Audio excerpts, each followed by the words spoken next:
मनुष्य के शरीर में 7 चक्र होते हैं। इन्हें सृष्टि की समस्त शक्तियां का केंद्र माना जाता है। मान्यता है कि इन चक्रों के इर्द गिर्द शरीर की ऊर्जा एकत्रित होती है। कुछ आदतों को नियंत्रित करके और ध्यान व योग की सहायता से इन चक्रों को जागृत किया जा सकता है। यदि ये चक्र एक बार जागृत हो जाए तो व्यक्ति के लिए कुछ भी असंभव नहीं रहता। मित्रों, आज की प्रस्तुति में विस्तार पूर्वक जानेंगे कि मनुष्य के अंदर 7 चक्र कौन कौन से है, इसका महत्व तथा प्रभाव क्या है और इसे कैसे जागृत किया जा सकता है। इससे पहले अगर आप हमारे चैनल पर नए हैं तो हमारा चैनल रिसर्च सेंटर को सब्सक्राइब करें और साथ में घंटी के बटन को जरूर दबाएं। पहला है मूलाधार चक्र। यह चक्र रीढ़ की हड्डी के सबसे निचले हिस्से के आसपास होता है। इस चक्र को कुंडलिनी का मुख्य स्थान कहा जाता है। इसका एक और नाम भौम मंडल भी है। इसका बीजाक्षर लम है और यह चौकोर तथा उगते हुए सूर्य के समान स्वर्ण वर्ण का होता है। भौतिक रूप से सुगंध और आरोग्य इसी चक्र से नियंत्रित होते हैं। आध्यात्मिक रूप से यह चक्र धर्म, अर्थ, काम और मोक्ष को नियंत्रण करता है। व्यक्ति के अंदर अत्यधिक भोग की इच्छा और आध्यात्मिक इच्छा इसी चक्र से आती है। जिनके जीवन में भोग, संभोग और निद्रा की प्रधानता है, उनकी ऊर्जा इसी चक्र के आसपास एकत्रित रहती है। मनुष्य तब तक पशुवत है जब तक कि वह इस चक्र में जी रहा है। इसीलिए भोग, निद्रा और संभोग पर संयम रखते हुए इस चक्र पर लगातार ध्यान लगाने से यह चक्र जागृत होने लगता है। इस चक्र के जागृत होने पर व्यक्ति के भीतर वीरता, निर्भीकता और आनंद का भाव जागृत होता है। सिद्धियां प्राप्त करने के लिए वीरता, निर्भीकता और जागरूकता का होना जरूरी है। दूसरा है स्वादिष्ठान चक्र। इस चक्र को तामसिक चक्र माना जाता है। यह चक्र मूल से 4 अंगुल ऊपर स्थित होता है और इसकी 6 पंखुड़ियां हैं। इस चक्र का बीज मंत्र वम है। यह जल तत्व का चक्र है तथा इस चक्र का स्वरूप अर्थ चंद्राकार है। इस चक्र से निम्न भावनाएं नियंत्रित होती हैं: अवहेलना, सामान्य बुद्धि का अभाव, आग्रह, अविश्वास, सर्वनाश और क्रूरता आदि। इसी चक्र से व्यक्ति के अंदर काम भाव और उन्नत भाव जागृत होता है। अगर आपकी ऊर्जा इस चक्र पर ही एकत्रित है तो आपके जीवन में आमोद प्रमोद, मनोरंजन, घूमना फिरना और मौज मस्ती करने की प्रधानता रहेंगी। यह सब करते हुए ही आपका जीवन कब व्यतीत हो जाएगा आपको पता भी नहीं चलेगा। जीवन में मनोरंजन जरूरी है, लेकिन मनोरंजन की आदत अच्छी नहीं होती। इस आदत पर नियंत्रण रखकर चक्र को जागृत कर सकते हैं। इसके जागृत होने पर क्रूरता, गर्भ, आलस्य, प्रमाद, अवज्ञा, अविश्वास आदि दुर्गुणों का नाश होता है। दूसरा है मणिपुर चक्र। यह चक्र नाभि के ठीक पीछे रीढ़ की हड्डी पर स्थित होता है।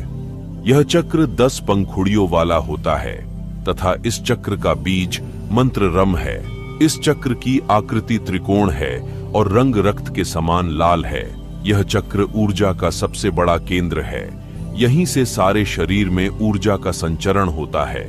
यह अग्नि तत्व को नियंत्रित करता है और राजसिक गुणों से संपन्न है। इस चक्र से निम्न वृत्तियां नियंत्रित होती हैं: लज्जा, दुष्ट भाव, ईर्ष्या, सुशक्ति, विषाद, कृष्णा, मोह, घृणा, भय आदि। मन या शरीर पर पड़ने वाला प्रभाव सीधा मणिपुर चक्र पर पड़ता है। जिस व्यक्ति की चेतना या ऊर्जा यहाँ एकत्रित रहती है उसे काम करने की धुन सी रहती है।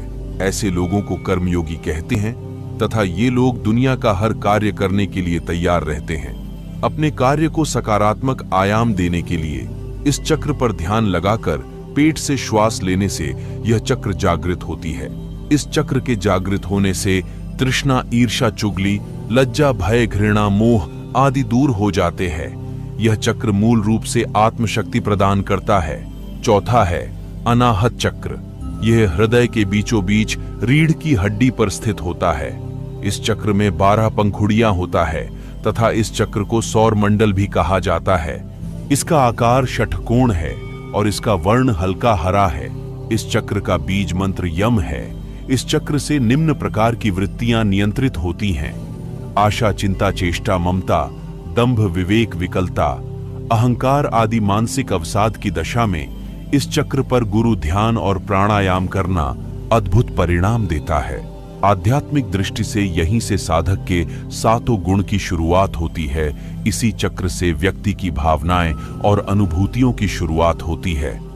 अगर आपकी ऊर्जा अनाहत में सक्रिय है तो आप एक सृजनशील व्यक्ति होंगे और हर क्षण आप कुछ ना कुछ नया रचने की सोचते होंगे।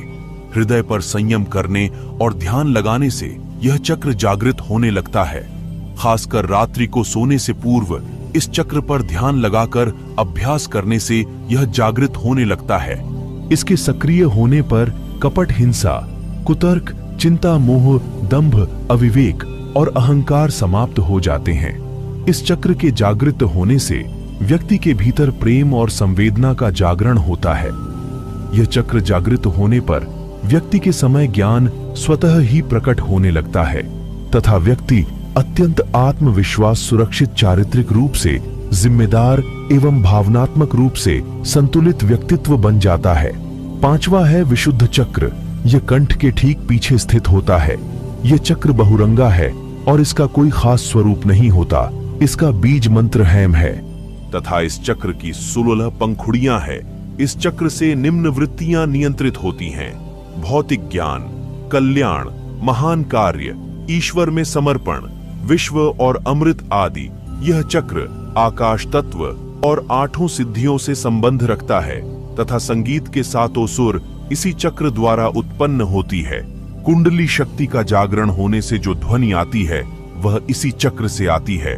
इस चक्र के गड़बड़ होने से वैज्ञानिक रूप से थायराइड जैसी समस्याएं और वाणी की विकृति पैदा होती है।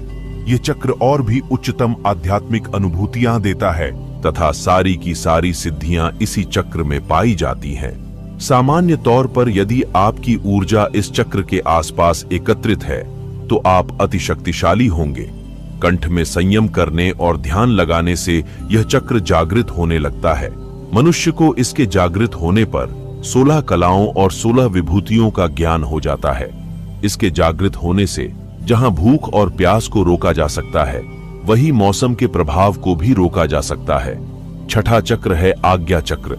यह दोनों भौहों के बीच स्थित में होता है। यह चक्र 2 पंखुड़ियों वाला होता है। एक पंखुड़ी काले रंग की है और दूसरी पंखुड़ी सफेद रंग की है। सफेद पंखुड़ी ईश्वर की ओर जाने का प्रतीक है और काली पंखुड़ियों का अर्थ सांसारिकता की ओर जाने का प्रतीक है। इस चक्र के 2 अक्षर और बीज मंत्र ओम है। इस चक्र का कोई ध्यान मंत्र नहीं है क्योंकि यह 5 तत्वों और मन से ऊपर होता है।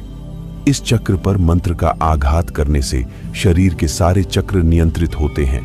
इस चक्र पर ईड़ा, पिंगला और सुसुन्ना आकर खुल जाती है और मन मुक्त अवस्था में पहुंच जाता है। सामान्य तौर पर जिस व्यक्ति की ऊर्जा यहाँ ज्यादा सक्रिय होती है, ऐसा व्यक्ति बौद्धिक रूप से संपन्न, संवेदनशील और तेज दिमाग का बन जाता है, लेकिन वह सब कुछ जानने के बावजूद मौन रहता है। घरे कुटी के मध्य ध्यान लगाते हुए साक्षी भाव में रहने से यह चक्र जागृत होने लगता है। यहाँ अपार शक्तियां और सिद्धियां निवास करती हैं। इस आज्ञा चक्र के जागरण होने से ये सभी शक्तियां जाग पड़ती हैं और व्यक्ति एक सिद्ध पुरुष बन जाता है। 7वां है सहस्त्रार चक्र। यह मस्तिष्क के सबसे ऊपरी हिस्से अर्थात जहां छोटी रखते हैं वहां पर स्थित होता है।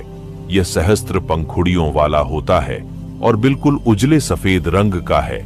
इस चक्र का न तो कोई ध्यान मंत्र है और न ही कोई बीज मंत्र। इस चक्र पर केवल गुरु का ध्यान किया जाता है। कुंडलिनी जब इस चक्र पर पहुंचती है तब जाकर वह साधना की पूर्णता पाती है और मुक्ति की अवस्था में आ जाती है। इसी स्थान को तंत्र में काशी कहा जाता है तथा इस स्थान पर सद्गुरु का ध्यान या कीर्तन करने से व्यक्ति के मुक्ति मोक्ष का मार्ग सहज हो जाता है। यदि व्यक्ति यम नियम का पालन करते हुए यहाँ तक पहुंच गया तो वह आनंदमय शरीर में स्थित हो जाता है। ऐसे व्यक्ति को संसार, संन्यास और सिद्धियों से कोई मतलब नहीं रहता है। लगातार ध्यान करते रहने से मनुष्य जब मूलाधार चक्र से होते हुए सहस्रार तक जागृत कर लेता है तब वह व्यक्ति परमहंस के पद को प्राप्त कर लेता है। मित्रों, मन भी एक चक्र है और मन से बड़ा कोई चक्र, कोई शक्ति नहीं। सभी धर्म एवं संस्कृतियों में यह एक विस्तृत समझ है कि हमारे जीवन में जो भी दुख या तकलीफें हैं वह हमारे अपने ही कर्मों का फल है, और वैसे ही कोई भी लाभ, हानि, खुशी, प्रेम और संतुष्टता का आधार भी कर्म है। परंपरागत रीति से समय चक्र अपने 4 भागों के साथ घूमता रहता है, जो मन स्थिति के परिवर्तन का प्रतीक है। उस विशेष समयावधि में देखा जाए तो चक्र की कोई शुरुआत या अंत नहीं है। क्रियाएं और प्रतिक्रियाओं की एक निरंतर एवं शाश्वत कड़ी है, जिसकी गुणवत्ता हमारे अपने हाथ में है। बदलती ऋतुएं तथा तत्वों की अखंडता समय के साथ पृथ्वी का बाह्य स्वरूप बदल देते हैं। प्रकृति के भ्रष्ट होने के पीछे का प्रेरक स्रोत है मनुष्य का मन। जब मनुष्य का मन शुद्ध, पवित्र और उसकी सोच उच्च होती है, तब पृथ्वी भी सुदृढ़ और सब्ज होती है। इसके विपरीत जब मनुष्य की सोच अशुद्ध और नीच होती है, तो पृथ्वी का अस्तित्व भी प्रदूषित और भ्रष्ट हो जाता है। जब मनुष्य अपना दैनिक जीवन इस समय चक्र की स्मृति में रहकर व्यतीत करता है, वह एक विस्तृत दृष्टिकोण मन में निरंतर बनाए रखता है। ऐसे मनुष्य को यह आभास रहता है कि उसकी सोच और कर्म का उसके निजी जीवन की गुणवत्ता पर क्या असर पड़ने वाला है। इस तरह मनुष्य जीवन के प्रांगण में पर्वत शिखर पर खड़े होकर अपने जीवन की विहंगम दृश्य का न केवल देखने का आनंद लेते हैं, बल्कि अपने जीवन में कब और कैसे आगे बढ़ना है, इस बात का भी समझ रखते हैं। प्रत्येक मनुष्य स्वयं ही अपने भाग्य का निर्माता है। जो मनुष्य इन 7 चक्र को जागृत के साथ मन को भी नियंत्रित कर लेता है, उसके लिए इस दुनिया में कुछ भी असंभव नहीं। मित्रों, अगर आपने हमारी प्रस्तुति को अंत तक देखा है तो कृपया हमें कमेंट्स में जरूर बताएं कि ये प्रस्तुति आपको कैसी लगी, और अब तक हमारे चैनल को सब्सक्राइब नहीं किया है तो सब्सक्राइब कर ले। धन्यवाद।